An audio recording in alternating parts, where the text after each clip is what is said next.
47 साला ज़ैनब बीबी का जनाजा उठा तो लवाहिकीन एक दूसरे को दिलासा देते रहे।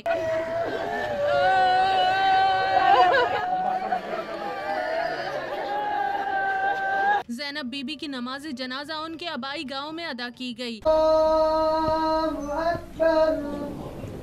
नमाज जनाजा में साबिक वजीर मुमलिकत बराए मवासलात जुनेद अनवार और अजीज़ो अकारिब ने शिरकत की। नमाज जनाजा के बाद ज़ैनब बीबी को आबाई गांव में सुपुर्द खाक किया गया। इस मौके पर साबिक वजीर मुमलिकत मवासलात जुनेद अनवार चौधरी ने ज़ैनब बीबी के इंतकाल पर गहरे दुख का इजहार किया। ज़ैनब बीबी जो है, इनकी वफात एक अफसोसनाक दिन है हमारे लिए। अल्लाह ताला उनके दर्जात बुलंद करे और ये टोबा टेक्सिंग के लिए एक फ़ख्र था क्योंकि उनका कद के हिसाब से Guinness book of world record में भी इनका नाम आया। ज़ैनब बीबी गुर्दों, शुगर और जोड़ों की तकलीफ में मुब्तला थीं। वो गुज़िश्ता 1 माह से एलाइड अस्पताल फैसलाबाद में ज़ेर इलाज थीं। ज़ैनब बीबी को 2003 में दुनिया की तवील कामत खातून करार देकर उनका नाम Guinness book of world record में शामिल किया गया था। ज़ैनब बीबी बरतानिया, फ्रांस, जर्मनी और सऊदी अरब समेत 15 ममालिक का दौरा भी कर चुकी थीं।